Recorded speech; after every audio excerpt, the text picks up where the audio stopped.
अमरावती महानगरपालिकेच्या अतिक्रमण पथकाविरुद्ध शहीद भगतसिंग हॉकर्स युनियनसह व्यावसायिक रस्त्यावर उतरले आहेत।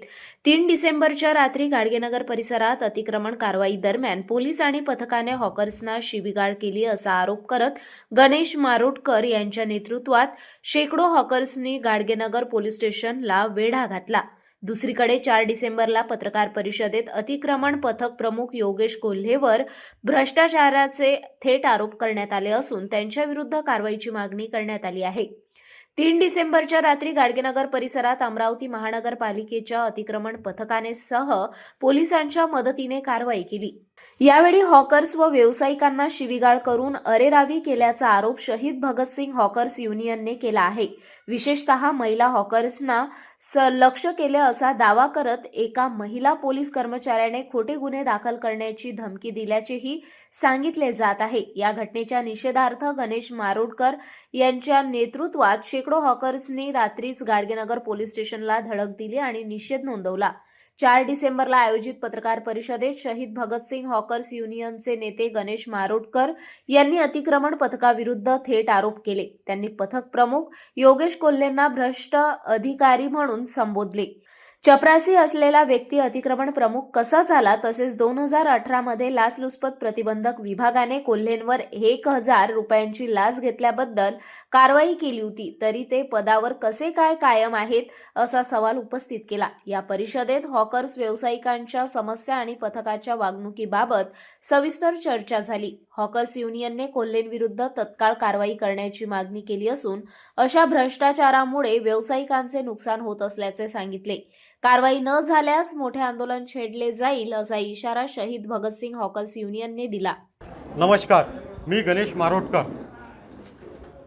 अमरावती महानगरपालिकेमध्ये जे अतिक्रमण विभागामध्ये अतिक्रमण प्रमुखच्या 2 पोस्ट आहे त्या मुळात असंविधानिक आहे। अतिक्रमण प्रमुख हा एकच असतो कुठल्याही महानगरपालिकेमध्ये, त्याच्यावर एक सहाय्यक आयुक्त असतो, हे पूर्ण चुकीची आहे।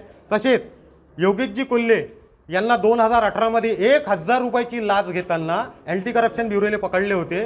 त्यांचं निलंबन महानगरपालिकेने केलं होतं, तरीसुद्धा अशा भ्रष्ट अधिकाऱ्याला एवढ्या मोठ्या पोस्टवर कशाला बसवलेल्या आहेत। तसेच सामान्य प्रशासनाकडे आम्ही मागणी केली असता त्यांची अतिक्रमण प्रमुख म्हणून नोंद कुठेच नाही। हा संशोधनाचा विषय आहे का हे अतिक्रमण प्रमुख बनलेच कसे।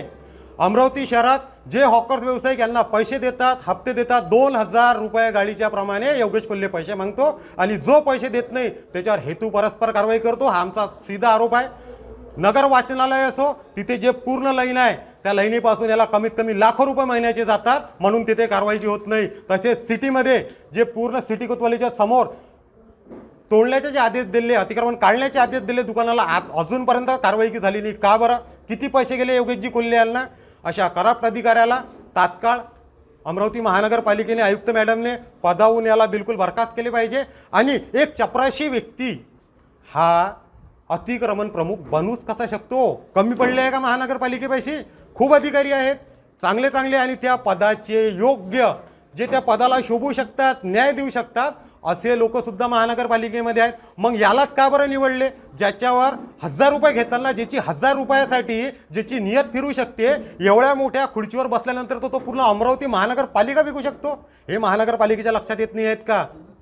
आज या चपराशाला तिथे बसवणं म्हणजे जो खरा त्या पदाचा दावेदार आहे, त्या खुर्चीचा दावेदार हा त्याच्यावर झालेला अन्याय आणि तो आम्ही कधीही होऊ देणार नाही। आणि आमच्या गरीब हॉकर्सवर जो पैसे देत नाही त्याच्यावर आम्ही कारवाई होऊ देणार नाही। योगेश कोल्हे यांना तातडीने हटवावे, अन्यथा आम्ही तीव्र आंदोलन करू। धन्यवाद।